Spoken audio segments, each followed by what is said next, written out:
laasweek klaargemaak met Johannes en dit was regtig 'n lekker klaarmaak, maar die werk wat die Here begin het, is nie klaar nie. So voordat ons in Handelinge gaan beweeg, wil ek begin om net vir julle 'n paar vrae te vra. En as jy die antwoord het, kan jy hom vir my sê, maar hoeveel boeke bestaan die Bybel uit? Wie weet? Ek hoor so 66 hierso iewers, nee. 66 boeke. En hoeveel skrywers het geskryf van daai 66 boeke? 40 skrywers. Wie kan vir my sê oor hoeveel kontinente is die Bybel geskryf, of die boeke van die Bybel geskryf? Oor 3 kontinente is die boeke van die Bybel geskryf.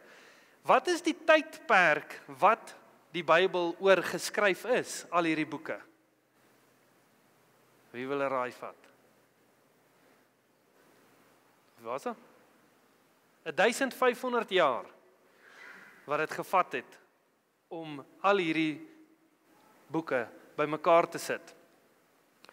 Nou wie wil raai, wie het die grootste gedeelte van die Nuwe Testament geskryf? Nie boeke gewys nie, maar woorde gewys. Wie het die meeste woorde in die Nuwe Testament geskryf? Wie wil dit raai? Wie sê Paulus? Steek julle hande op as julle sê Paulus. OK? Wie sê Lukas? Is 2 daar. En die res, wat dink julle is die res? Wie dink julle het die res geskryf?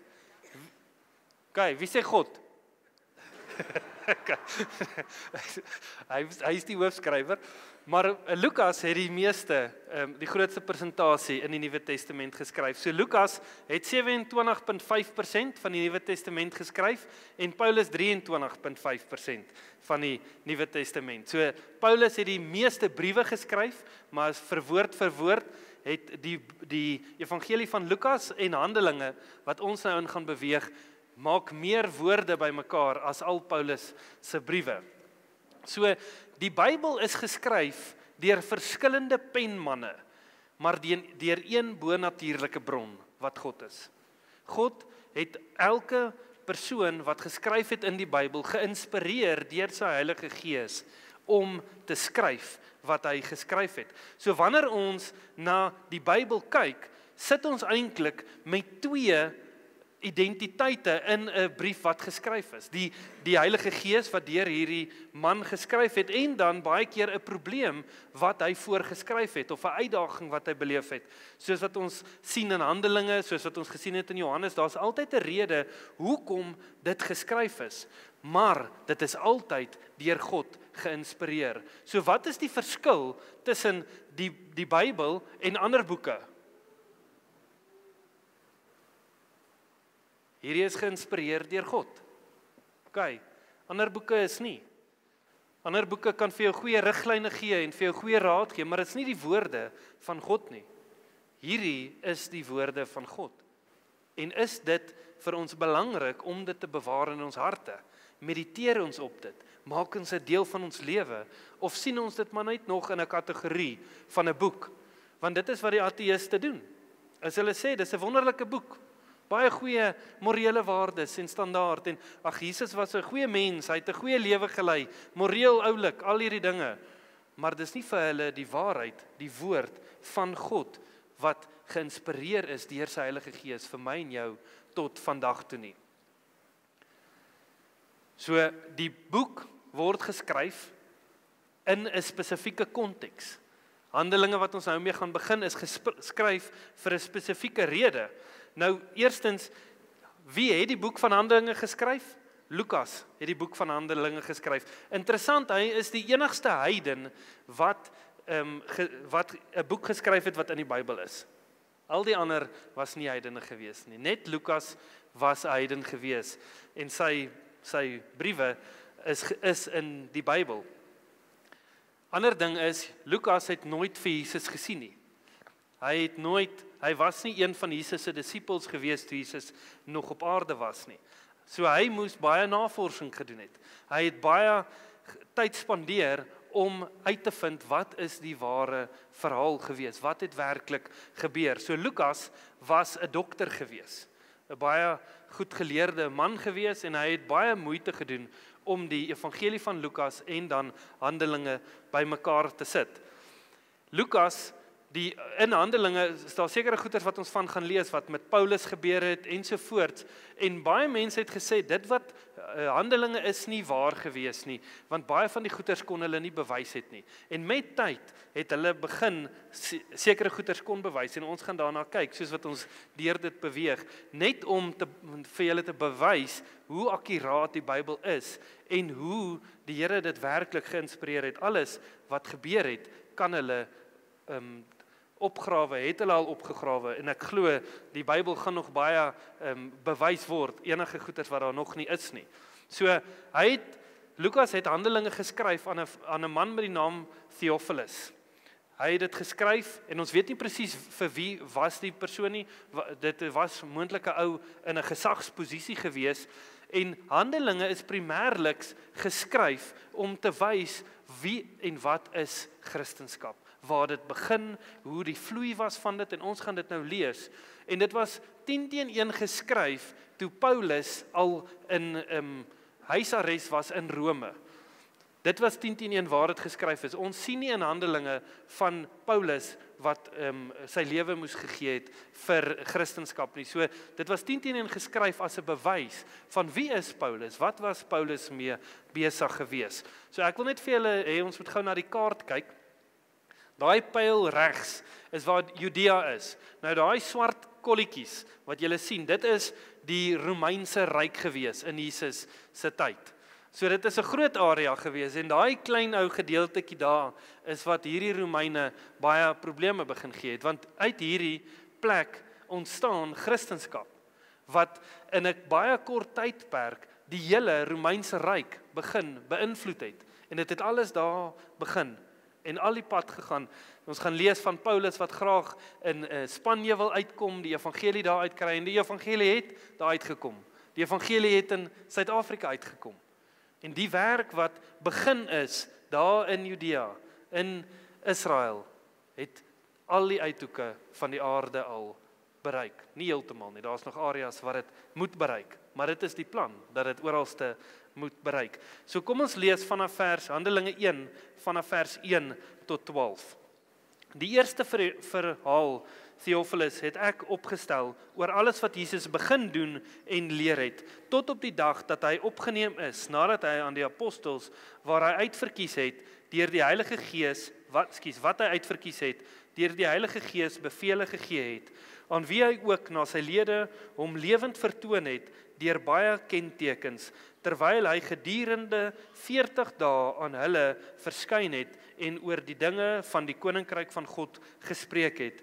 En toe hy nog met hulle saam was, het hy hulle beveel gegee om nie van Jerusalem weg te gaan nie, maar om te wag op die belofte van die Vader, wat julle, het hy gesê, van my gehoor het. Want Johannes het wel met water gedoop, maar julle sal met die Heilige Gees gedoop word, nie lank na hierdie dae nie. Die wat by mekaar gekom het, vra hom toe en sê, Here, gaan u in hierdie tyd die koninkryk van Israel weer oprig? En hy antwoord hulle, dit kom julle nie toe om die tye of geleenthede te weet wat die Vader deur sy eie mag bepaal het nie, maar julle sal krag ontvang wanneer die Heilige Gees oor julle kom, en julle sal my getuies wees in Jerusalem, sowel as in die hele Judea en Samaria, en tot aan die uiterste van die aarde. En nadat hy dit gesê het, is hy opgeneem terwyl hulle dit sien, en 'n wolk het hom voor hulle oë weggeneem. En toe hulle nog stip na die hemel kyk, terwyl hy weggaan, staan daar 2 manne in wit klere by hulle, wat sê, Galileese manne, waarom staan julle en kyk na die hemel? Hierdie Jesus, wat van julle opgeneem is in die hemel, sal net so kom, soos julle hom na die hemel sien wegvaar het. Daarop draai hulle om na Jerusalem van die berg af, wat genoem word Olyfberg, wat naby Jerusalem is, 'n Sabbatsreis ver. So ons begin en ons sien dat Jesus het 'n werk begin doen, en dit is wat Lukas van geskryf het in die evangelie. Maar daai werk is nie klaar nie. Jesus gee opdragte aan sy apostels om goeders te doen. En ons sien hoe dit uitspeel in die boek van Handelinge. Hy het opdrag gegee wat hulle moet doen. Eerstens sê hy vir hulle, wag. Wag dat julle krag van die Heilige Gees ontvang. So Jesus was vir 40 dae op die aarde gewees, na sy opstanding, en hy het aan baie mense verskyn. Hy het homself bewys aan mense. Hy het saam met hulle geëet. Hy het vir Thomas gesê, druk jou vingers in en druk jou hande in, dat jy kan weet, ek is waarlik wie ek sê ek is. Ek is nie net iets wat in jou kop is nie. Ek is fisies gewees. Vir 40 dae verskyn hy aan die disippels en aan mense. Jesus sê vir hulle in vers 5, julle gaan krag ontvang, en ons gaan daarna kyk volgende week in Handelinge 2, maar daar's vir my iets wat baie opvallend is in vers 6 tot 8, en ek wil net hê ons moet dit weer lees, en dan gaan ons daaroor praat, vanaf vers 6. Die wat by mekaar gekom het, vra hom toe, en sê, Here, gaan u in hierdie tyd die koninkryk van Israel weer oprig? En hy antwoord hulle, dit kom julle nie toe om die tye of geleenthede te weet wat die Vader deur sy eie mag bepaal het nie, maar julle sal krag ontvang wanneer die Heilige Gees oor julle kom, en julle sal my getuies wees in Jerusalem, sowel as in die hele Judea en Samaria en tot aan die uiterste van die aarde. So, toe Jesus in Johannes ingestap het, net voordat hy gekruisig is, toe hy Jerusalem ingaan, het hulle almal palmtakke voor hom neergesit, en hulle het gesê, Hosanna. Hulle het gedink, hy gaan nou hulle vry maak van die Romeinse koninkryk, maar hy het dit nie kom doen nie. En hierso na sy opstanding sê hulle, okay, is dit nou die tyd? Gaan ons nou vrykom van die Romeinse ryk en die mag wat hulle oor ons hou? En hy sê, dis nie vir julle om te weet wanneer daai tyd is nie. Die disippels was baie prakties en fisies. Hulle het heeltyd gedink aan wat se omstandighede bevind hulle self nou in. Hulle was bekommerd oor die politiese omstandighede van die tyd. En hulle het gedink, Jesus gaan hulle kom verlos uit dit uit. En hy sê, julle hoef nie te weet wanneer dit gaan gebeur nie. Wat gaan julle doen? Julle gaan krag ontvang om wat te doen? Om getuies te wees vir my, tot aan die uithoeke van die aarde. Is dit nie baie keer hoe ons ook redeneer nie? Ons kyk na ons fisiese omstandighede, en ons sê, as ek 'n Christen is, dan gaan die Here my red uit hierdie. En ewe skielik, as ek 'n Christen word, dan word my huis sommer ge-upgrade, nê? En ek ry 'n beter kar. Al die dinge val net so in plek. Dis baie keer die prentjie wat mense het. Want alles gaan nou net goed gaan, jy's mos 'n Christen. Jy gaan nie meer moeilike tye beleef nie. Jy's mos nou 'n Christen. Maar dit is nie die evangelie wat Jesus kom verkondig het nie. Jesus het ons 'n opdrag gegee om te gaan doen. Dieselfde opdrag wat hy van die apostels gegee het, gee hy vir my en jou nog vandag. Is jy 'n Christen vir die voordele van Christendom? Of is jy 'n Christen omdat Jesus sy lewe vir jou gegee het en daarom kan jy ewige lewe hê? Fokus jy op die fisiese omstandighede wat jy jouself in bevind? Of het jy 'n hoop vir die toekoms van ewigheid waar ek myself gaan bevind? Ek en jy kyk hier rond en ons dink, ons vergelyk onsself met ander mense en ons sê, as ek dit kan hê, gaan ek gelukkig wees. As ek so 'n kar kan ry, dan gaan ek gelukkig wees. Hulle sê mos, dis lekkerder om te huil met baie geld as om in 'n arm kar te sit en te huil. Ek het hom nou, dink ek, daai gesegde heeltemal gebutcher. Maar hulle sê mos, geld is beter, solank jy kan huil met baie geld, as wat jy met nie geld hoef te hê nie. Maar dit is die verkeerde fokus wat ons moet hê. Ons moet ons fokus hê op ewigheid, oor wat ons self eendag, by wie ons eendag gaan wees. Is dit ons fokus of nie? Is ek en jy okay om nie alles te weet nie? Jesus sê vir julle, julle hoef nie te weet, die Vader weet wanneer hierdie tyd is. Is ek en jy okay om nie alles te weet nie?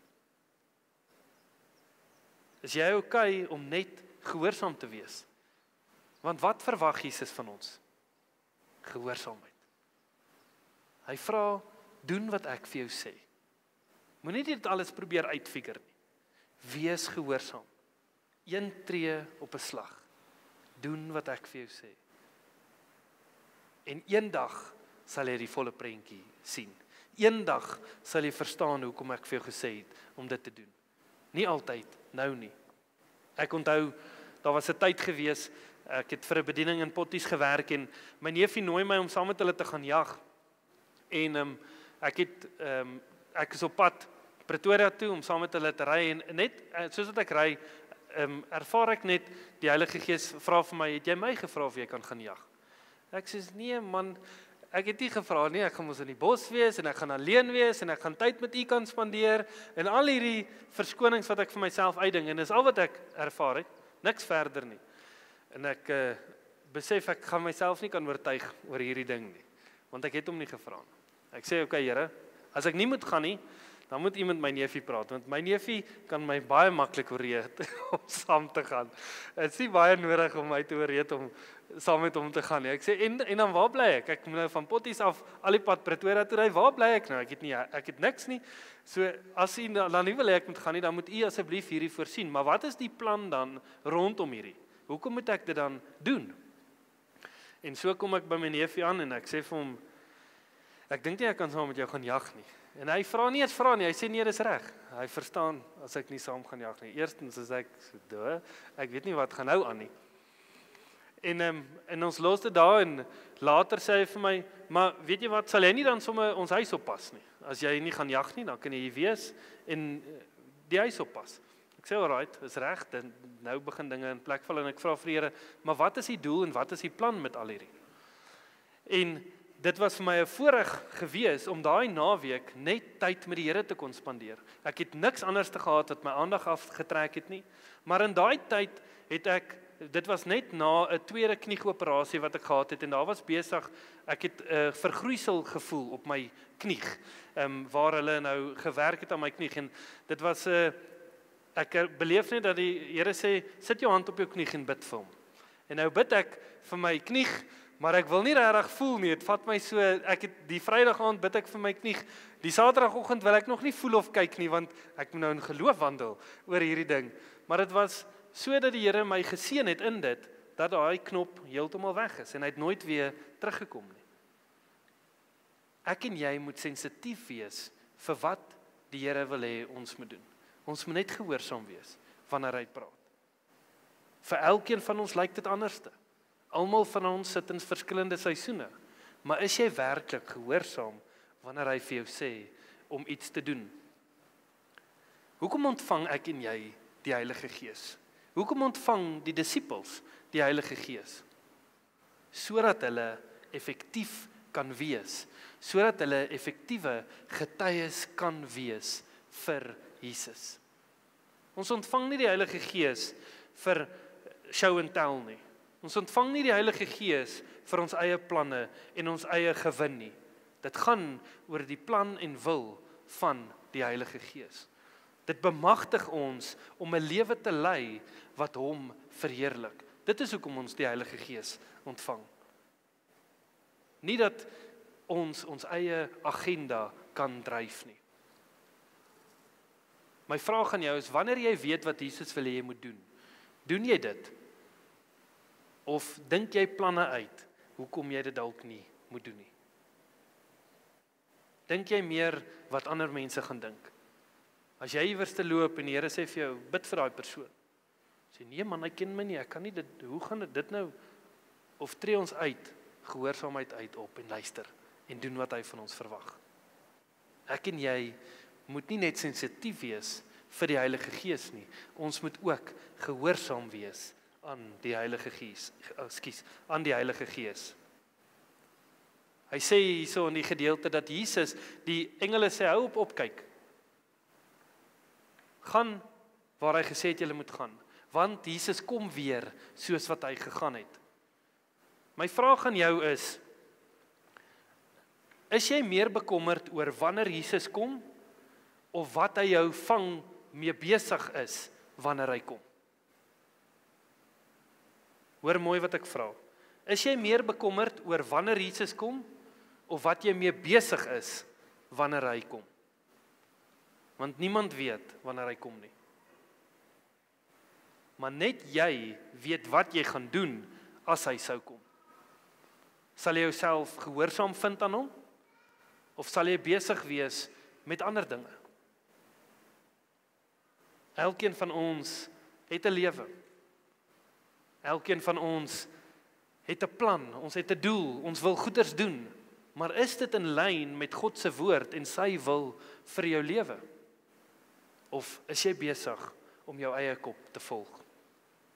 Ek wil hê ons moet Matteus 24 vers 44 gou lees. Matteus 24 vers 44.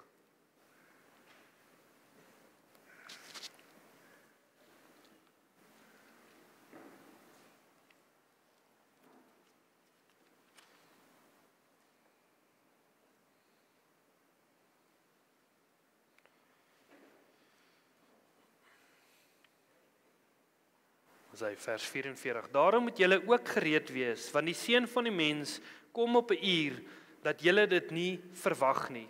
Wie is dan die getroue en verstandige dienskneg vir wie sy Heer oor sy diensvolk aangestel het om hulle hul voedsel op tyd te gee? Gelukkig is daardie dienskneg vir wie sy Heer as hy kom op hierdie manier besig sal vind. Voorwaar ek sê vir julle, hy sal hom oor al sy besittings aanstel. Maar as daardie slegte dienskneg in sy hart sê, my Heer tal hom om te kom, en hy sy medediensknegte begin slaan en saam met die dronkaards begin eet en drink, dan sal die Heer van die dienskneg hom op 'n dag dat hy dit nie verwag nie en op 'n uur dat hy dit nie weet nie, en sal hom pynig en hom 'n deelgenoot van die gefeinstes maak. Daar sal geween wees en 'n geknars van tande.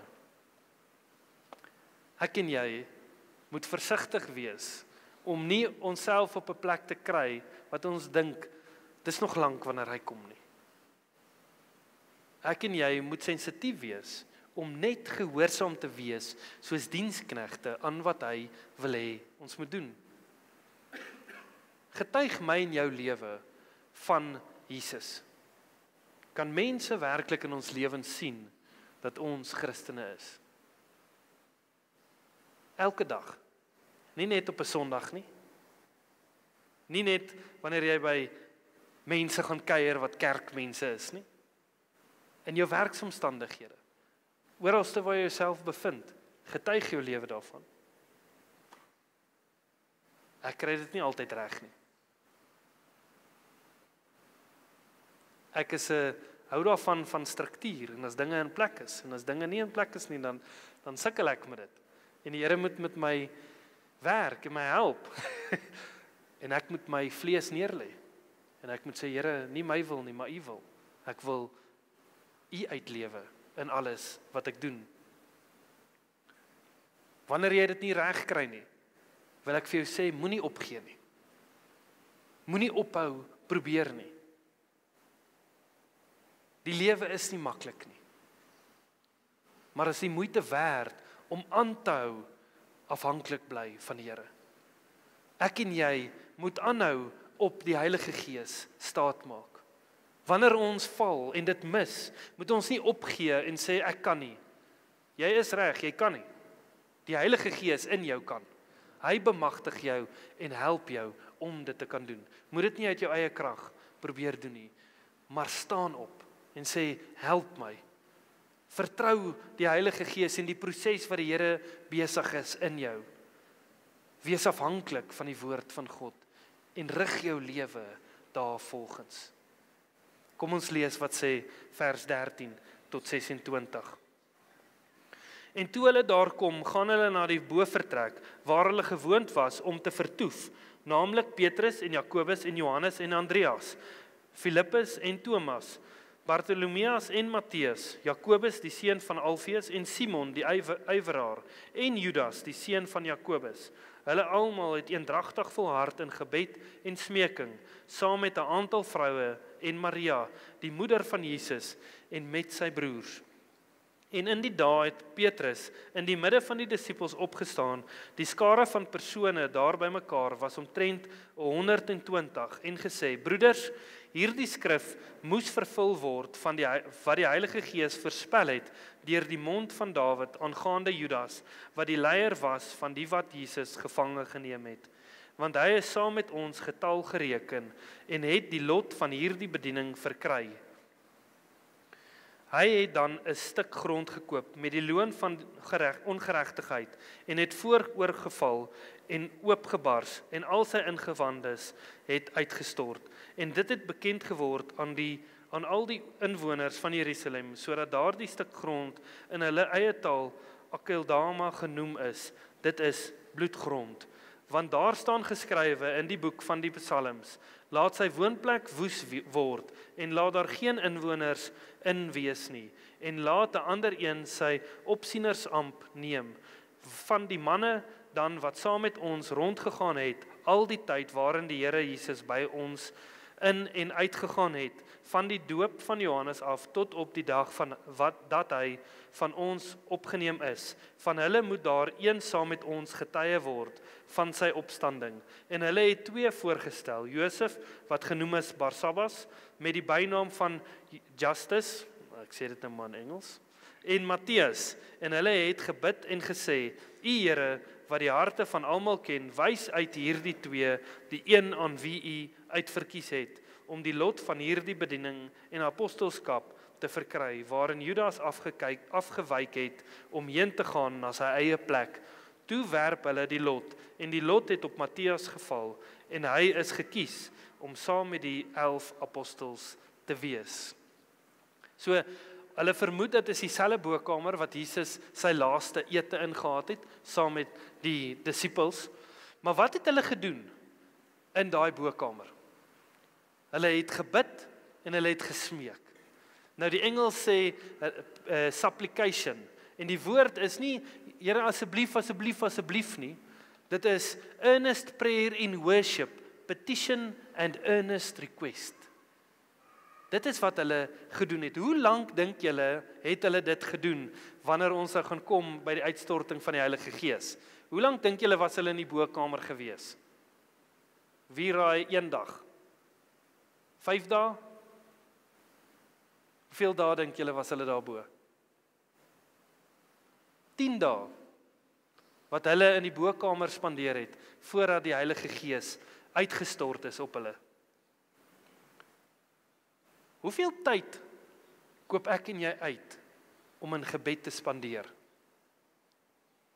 Ons lewens het so besig geraak, dat ons nie meer 'n dag uit kan sit en werklik net in gebed spandeer, in worship spandeer, tyd met die Here spandeer nie. Wie van julle het 'n attic wat ons in kan gaan sit vir so 2 of 3 dae, net tyd met die Here spandeer in die hitte? Ons doen dit nie meer nie, ons spandeer nie meer daai tyd nie, maar ons verwag dat die Here ons moet lei. Ons verwag dat ons moet weet wat vorentoe gaan gebeur. Nou ek sê nie ons moet nou ewe skielik net 10 dae gaan sit en afsonder en niks met niemand te doen hê nie. Maar vertrou jy die Heilige Gees om jou te lei en sê, Here, ek het die begeerte om persoonlik tyd met U te spandeer.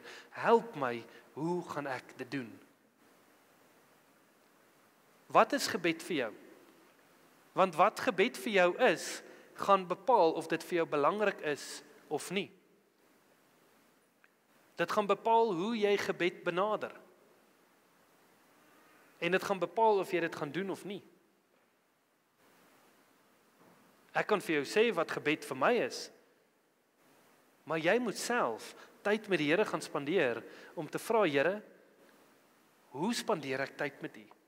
Hier's genoeg mense wat jou sal kan help om 'n goeie riglyn te gee hoe dit lyk. Vra iemand, kom na ons toe, praat, sê, hoe begin ek? Maar jy moet bepaal of dit vir jou belangrik gaan wees of nie. Hulle het toe ook tyd in woord spandeer. In daai tyd het hulle die 5 boeke, die Ou Testament, kom ons sê die Ou Testament, het hulle bestudeer. En dit is waar Petrus gesien het, dat hierdie moes gebeur het. Dit wat met Judas gebeur het, moes gebeur het. En hy sê, luister, ons moet nou 'n plan maak.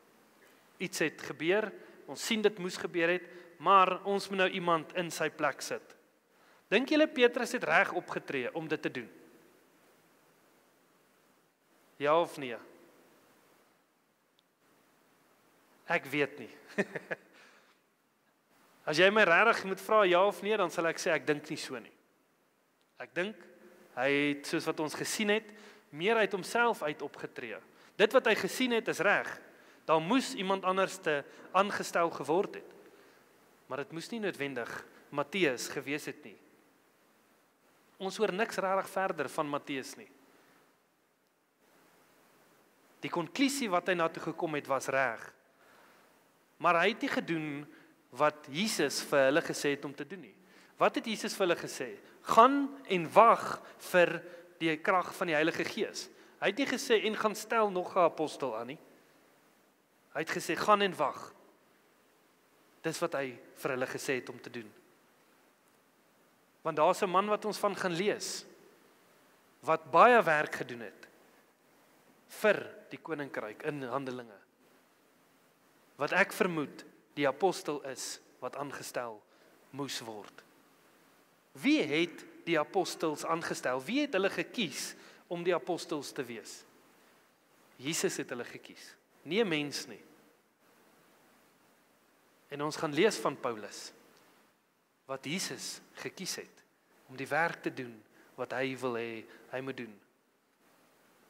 My vraag aan jou is, wanneer jy sien daar is belangrike goeders wat jy oor keuses moet maak, tree ons op soos Petrus en sê, ek sien hierdie moet gebeur, ek gaan hierdie nou doen, of laat ons toe dat die Heilige Gees ons lei, dat Jesus reg kies, reg aanstel, soos wat dit moet gebeur.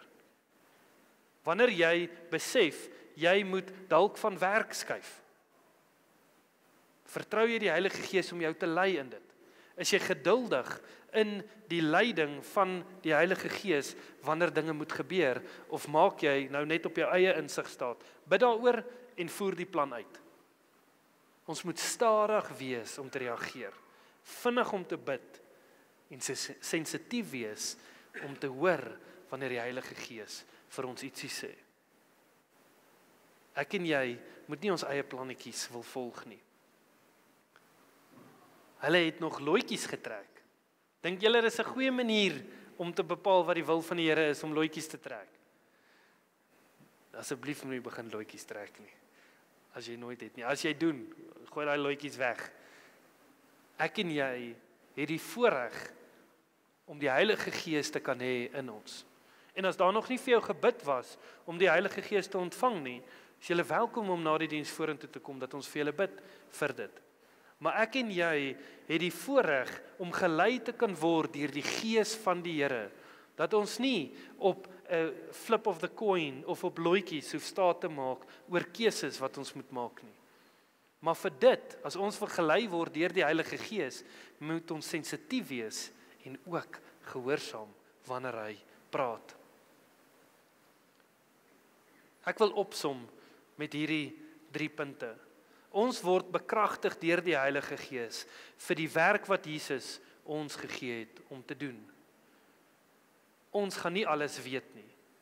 Is jy okay daarmee om nie alles te weet nie? En gaan jy gehoorsaam wees in dit? Ek en jy moet tyd in gebed en in die woord prioritiseer in ons lewens. Dit moet nie 'n bysaak wees nie. Dit moet die begin wees en die fondasie van ons verhouding met die Here.